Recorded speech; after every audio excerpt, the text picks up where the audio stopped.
Tadi siang sebelum saya berangkat tadi, sebelum zuhur tadi, saya bikin podcast based on Twitternya Denny Indrayana. Ya, jadi dia berkomunikasi dalam Twitter itu, dia mengatakan dia berkomunikasi dengan petinggi Golkar terkait dengan pemeriksaan Erlangga Hartarto. Nah, petinggi Golkar itu mengatakan bahwa PG itu Partai Golkar akan dicopet juga. Dan mencopet Golkar lebih mudah daripada mencopet Demokrat. Ada satu ketakutan dari Jokowi ini kayaknya, yaitu terhadap salah satu capres yang makin kenceng, makin ulet, makin sebut aja Anies. Salah satu capres. Orangnya Anies, lagu jemput Anies. Salah mereka Anies loh. Jadi begitu. Nah, tapi memang soal Golkar ini menurut saya sangat menarik dan penting ya. Penting dalam konteks 2024. Jadi Luhut yang kita tahu lah ya, sebetulnya dia boleh disebut main master semuanya, tapi kan juga pasti banyak resistensi. Kalau Bahlil, anak kecil yang diajukan, Golkar itu partai yang besar dan banyak orang-orang hebat jalannya. Pasti kebanting nih anak ini. Betul. Ya kan?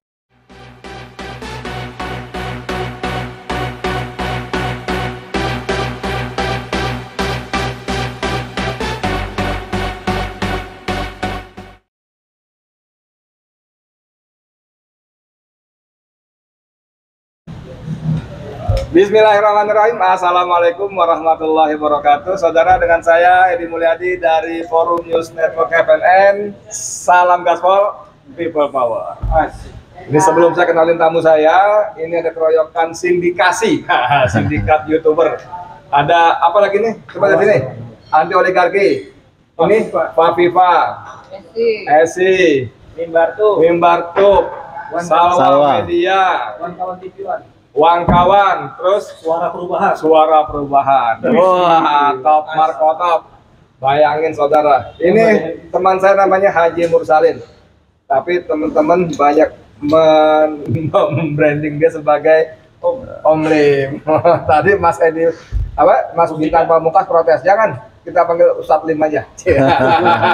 Bung Lim ya.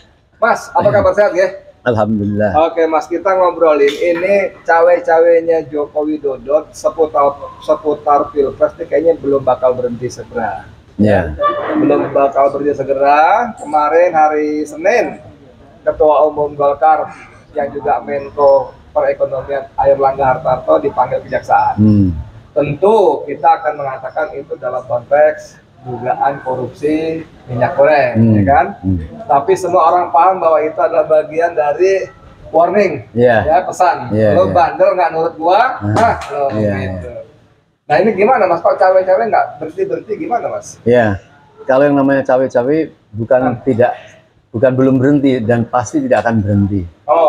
Itu indikasi orang melakukan kesalahan atau kasarnya orang mempunyai dosa itu tidak tenang kalau belum ada yang membackup sampai aman kesalahannya itu. Intinya seperti itu. Bahkan induk yang dia menjadi petugas presiden pun ya, petugas partai pun, nampaknya ini pun juga mulai berani ngelawan dan nampaknya juga mungkin gerah. Yang dimaksud siapa nih? Yang dimaksud adalah tentunya Ibu Megawati lah. Ya. Bukan bosnya, maksudnya dia, bosnya, bos besarnya. Iya, nampaknya sekarang sudah mulai perlawanan itu sudah terlihat sekali. Siapa yang tidak tahu bahwa dia sekarang ini mendukung pencalonan Prabowo gitu ya. Dan bukan sekedar mendukung saja, sudah mulai cawe-cawe lagi, mengatur-ngatur yang kita menduga jauh lebih panjang lah, sampai mencarikan pendanaan itu ke dugaan masyarakat seperti kayak gitulah. Ada gosip pendanaan ya? Iya, pastilah. Dengan dipasangkannya usulan dengan Erick Thohir gitu. Atau misalnya menjadikan pimpinan Pertamina nanti adalah Ahok, itu semua tidak mungkin hanya sekedar idealis, pasti ada deal-deal masalah dan urusan pundi-pundi gitu. Nah, cuma ada satu yang saya ingatkan dari awal ini terhadap para teman-teman yang para pejuang, yang para idealis yang dulu turut melawan ya, bukan turut melawan, bahkan pokoknya ingin melakukan pemakzulan terhadap terhadap Jokowi, katakanlah seperti itu. Persoalannya sekarang ini Jokowi kan kembali kepada Prabowo terang-terangan gitu. Nah ini teman-teman pejuang-pejuang ini yang tadinya mau memakzulkan, mau menghantam apa itu Jokowi, sekarang dia ke Prabowo, itu kita nggak dengar suaranya. Bagaimana cara berpikirnya itu seperti apa itu? Visi kemudian Jokowi kemudian diamankan oleh Prabowo atau Prabowo yang butuh pengamanan itu yang menjadi masalah yang kita ingin dengar. Orang-orang yang melakukan webinar apa melakukan itu terhadap bersama-sama untuk memakzulkan Jokowi menyerang masalah Sambo misalnya. Sekarang orangnya ada di kantong mereka gitu loh. Ini yang kita butuh tahu tuh. Mungkin Pak Edi mungkin bisa lebih tahu lah. Saya belum ingin geser dari Jokowi ke Prabowo, biarin dulu deh. Saya masih ingin fokus ke Jokowi. Jadi setelah Demokrat dan Nasdem diganggu-ganggu, ya kan? Demokrat lewat PK-nya Muldoko, Nasdem lewat tersangkaan Johnny G. Plate, dan kemungkinan akan menyusul siapa Yassin Limpo Sarul. Dan tidak mustahil juga akan si Siti Nurbaya dibabat juga, karena kalau masalah kan pasti ada aja masalahnya. Nah sekarang kayaknya kalau Demokrat, Nasdem kan kelompok seberang, KPP, Koalisi Perubahan untuk Persatuan. Tapi kan kalau Golkar kan teman sendiri gitu loh. Nah sampai ngeliatnya gimana? Kenapa ini si Erlangga sampai dibegitukan gitu loh? Kan ini kan skenario gampangnya adalah yang paling sederhana, begitu nanti tersangka, gelora Munaslup akan semakin bergulir. Munaslup ya. Luhut berminat, tapi resistensi pasti besar. Mohon maaf dengan segala hormat, karena Luhut bukan Muslim, ya Kristen ya. Mohon maaf nih ya, nggak bermaksud syarat, tapi itu realitas di dalam. Cuman Luhut kan punya juga boneka, boneka calon juga yang namanya Bahlil. Nah kalau itu jatuh ke Bahlil, bagaimana skenarionya? Atau pertanyaan saya berikutnya, kalau Jokowi ingin lebih secure, ya udah dia aja kalian ambil ketua umumnya. Nah, Priwon. Saya mau menjawab yang awal tadi tentang keterlanjutan untuk menjegal Limpo dan lain sebagainya, gitu ya. Karena kita lihat ini ternyata terhadap si Plate ini tidak sukses. Ternyata malah berbalik. Ada nama Kaisang. Dan sekarang si Plate nantang, ayo bongkar-bongkaran. Yang lebih mengerikan konon dari 8 sekian triliun itu ternyata untuk proyek itu sebenarnya cuma 2 triliun. Jadi yang lainnya itu untuk bancaan lah gitu ya. Proyeknya nilai 10 triliun yang dibancaan 8 triliun. Nah jadi sebenarnya ini yang mengapa rem terhadap Limpo dan sebagainya. Itu satu. Yang kedua, karena nampaknya itu tidak goyah. Yang lucunya dulu si Paloh itu tidak diundang ke istana, tapi begitu ada deklarasi di GBK, dia langsung diundang. Resapel dulu. Resapelan lah gitu ya masih. Nah, dengan diundang itu nampaknya hanya ingin mencuri-curi informasi gitu ya. Kalau kita lihat, dan tidak nampak bahwa Surya Paloh itu gentar gitu. Artinya bukan saja ingin tahu siapa cawapresnya dari itu, tetapi ingin tahu sejauh mana kekuatan 3 kelompok ini. Nah ini yang bikin menjadi gerah, karena 3 kelompok ini kalau saya menilai nampaknya mereka makin kokoh gitu. Nah jadi apakah pertemuan Surya dan Jokowi di sana itu bisa berbuah dengan diamankannya Surya? Surya Paloh. Ya, kalau saya mengira pasti akan ada ancaman-ancaman yang tidak dibicarakannya. Maka dalam arti ditunjukkan lah. Iya. Nampaknya itu dilakukan, tetapi itu tidak terekspos. Kalau itu benar dan terjadi, kenapa dia masih sibuk dengan Golkar? Sehingga dalam perhitungan saya, kayaknya orang ini, Jokowi ini masih merasa belum cukup secure kalau hanya untuk mengamankan Nasdem dan Demokrat saja. Ya, tepat. Sehingga mungkin dia berhitung ini kalau Surya tetap bandel, kalau Demokrat tetap fight.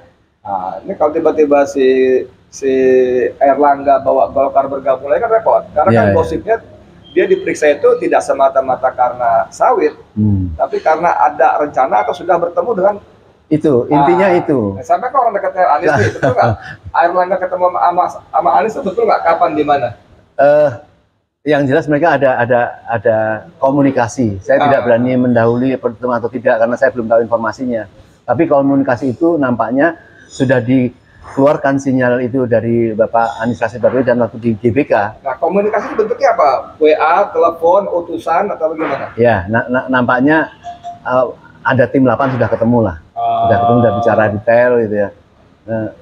Bahwa kalau ada pertemuan, kemudian saya tahu, pasti itu kan kurang kelasnya, ini kita nggak perlu tahu lah ya, karena ada cara-cara tertentu untuk tidak bisa ketahui ketemu. Tetapi yang jelas sudah ada komunikasi. Saya itu menjadi buat saya krusial karena begitu misalnya Erlangga berhasil membawa Golkar bergabung, dahsyat itu. Ya. Seandainya Demokrat, kita nggak tahu, seandainya Demokrat ngambek, ketika tiba-tiba Anies keluar nama bukan AHY gitu, terus ngambek balik karena kan aman, gitu. Atau Nasdem nggak mampu bertahan, nyerah ya, sorry ya, kan aman tetap dengan suara Golkar. Jadi itu begitu pentingnya Golkar. Tapi intinya seperti ini, kalau saya lihat Erlangga ini, ya memang dari awal sudah dibidik ya, tetapi dia kasihan dalam hal ini. Kan teman-temannya sendiri yang mendorong untuk supaya dia bukan saja bergabung dengan apa itu Anies ataupun Prabowo, tetapi dia didorong untuk menjadi capres gitu. Nah itu keputusan internal gitu. Ya, begitu seperti kayak gitu, dia langsung disikat itu. Ya. Salah satu petinggi Golkar dia mengatakan, dia semacam kayak katanya akhirnya saya merenung. Ya sudahlah, biar kamu mundur aja lah gitu.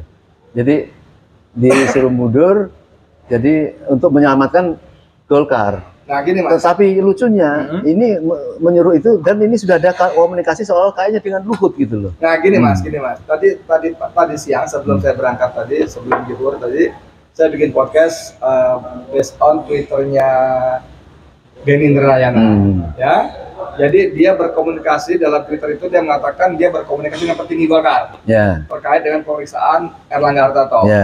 Nah, petinggi Golkar itu mengatakan bahwa PG itu Partai Golkar akan dicopet juga, dan mencopet Golkar lebih mudah daripada mencopet Demokrat. Kenapa? Karena di dalam Demokrat itu solid. Semuanya bahkan sampai cap jempol darah, ya kan? Tapi kalau di Golkar sudah ada orang dalamnya, namanya Luhut, namanya si Bahlil. Saya tambah lagi, namanya Ridwan Hisyam, yang Dewan Pakar. Kemudian tadi siang kita baca berita, namanya Idrus Marham.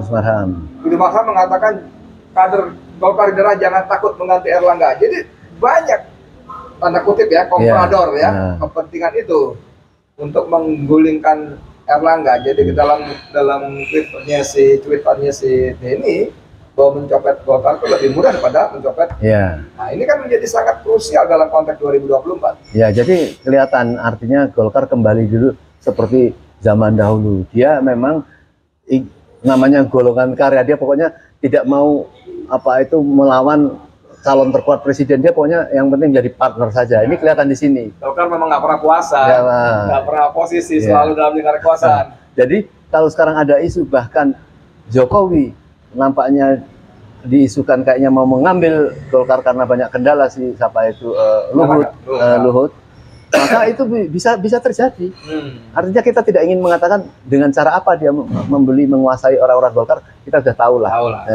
Nah cuma yang jadi hebat tentunya ini keberanian, dia sudah mulai berani melawan Megawati ini. Nah, ini yang pasti akan ada keseruan. Tapi intinya semua itu adalah ada satu ketakutan dari Jokowi ini kayaknya, yaitu terhadap salah satu capres yang makin kenceng, makin ulet, makin sebut aja Anies. Salah satu capres. Orangnya Anies, lagu jemput Anies. Salah mereka Anies loh. Jadi begitu. Nah, tapi memang soal Golkar ini menurut saya sangat menarik dan penting ya. Penting dalam konteks 2024. Jadi Luhut yang kita tahu lah ya, sebetulnya dia boleh disebut main master semuanya, tapi kan juga pasti banyak resistensi.